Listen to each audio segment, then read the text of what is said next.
планируете, вы строите? What future are you planning and building for your country and your people?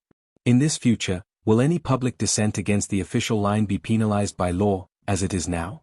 Will the search for external and internal enemies intensify further? In this future, will mobile internet be shut off nationwide more frequently? Will there be new special military operations? Or will Russia choose a different path? I remember you once said that our future is in our hands, meaning in the hands of everyone.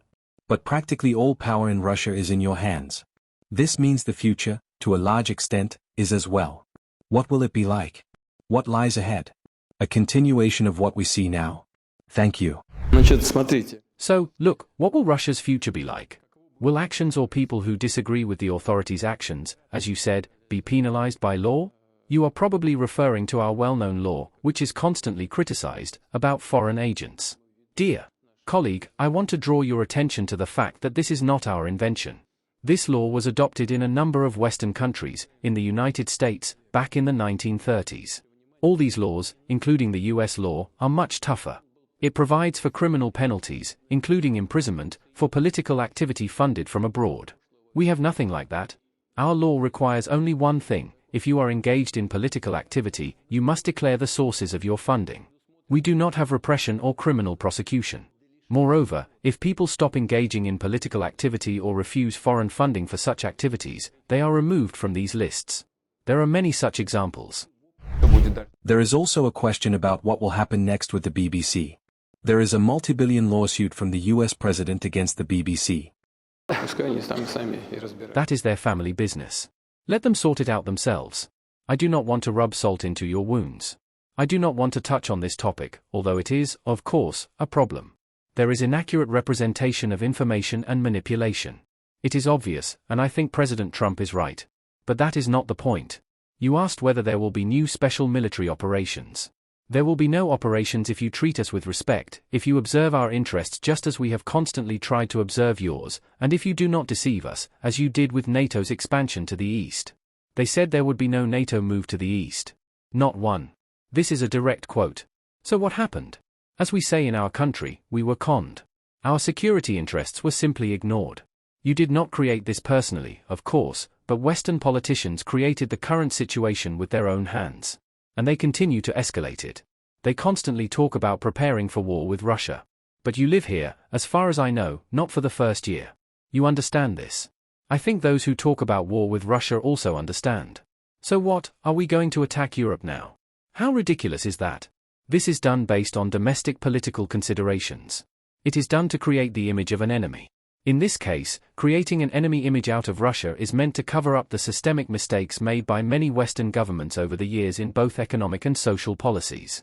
Where is the green agenda when coal enterprises are opening again? Nuclear power stations that were closed are now being brought back. Mistake after mistake. And everyone is trying to cover this up by pointing to an evil Russia, distracting their populations from their own mistakes by shifting attention to external issues. Essentially, your questions are attempts of a similar nature. You said that all power is in my hands. Yes, there is power in the hands of the President of the Russian Federation, and the contours of this power are clearly defined and prescribed in the Constitution of the Russian Federation, the fundamental law of our country. When decisions are made at the legislative level, yes, I, like in any country, sign these laws. But a significant portion of these laws is initiated by deputies of the State Duma or representatives of the upper chamber of the Russian Parliament, the Federation Council. These are facts. Yes, of course, the President of Russia has significant powers. But I believe that in our country, the presidential form of government is justified today. I want to finish on another note. We are ready to work with you, with the United Kingdom, with Europe as a whole, and with the United States, but on equal terms, with respectful relations toward one another. If we ultimately achieve this, everyone will benefit. I recall a conversation I attended in which the former Chancellor of the Federal Republic of Germany, Mr. Kohl, said back in 1993 that Europe's future, if it wants to remain an independent center of civilization, must be with Russia. We naturally complement each other. We would work together and develop together. If this does not happen, Europe will gradually disappear. Despite the fact that in the fight against inflation we have reduced our economic growth rates to 1%, Russia still occupies fourth place in the world by purchasing power parity. Fourth. After China, the United States, and India comes Russia. Behind us are Japan and the Federal Republic of Germany. The United Kingdom, which you represent, unfortunately today ranks 7th, 8th, or 9th. 7th or 8th, I believe.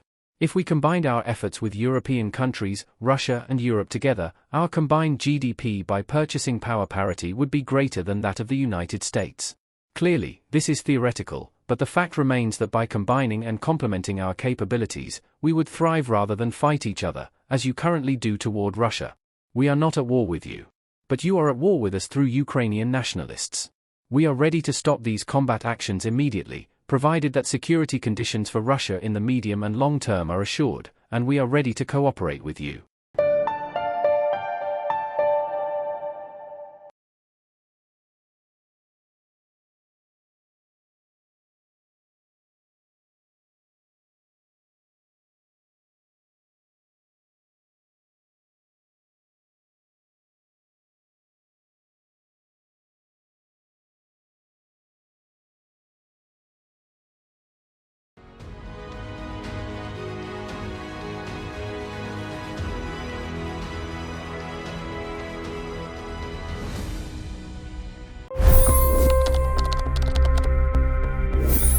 $25 crore गरीब गरीबी को परास्त करके बाहर निकले। For the good of our nation, let's work together and let's truly make America great again. The fastest news breaks. Requested PM saying that look, you will have to speak to Putin and to Zelensky. The biggest newsmakers. The relationship with India is probably the most important bilateral relationship the US will have for the rest of this century. The capital delivered quite an election result today. Expert analysis. The million-dollar question today is how to stop this dance of death. Ground reports. I'm standing at the crossroad of the Kumbh Mela. Behind me are more than 100 entry guards. Long-form interviews. Exclusionary politics is reflected in Manipur case as well. You don't bother because this is a small state. Deep dive into burning issues. It's often said DRC could be the richest country in the whole world. It's because of what sits underneath. Why exactly did the US topple the Sheikh Hasina government? HD videos. We don't just break news, we break it down.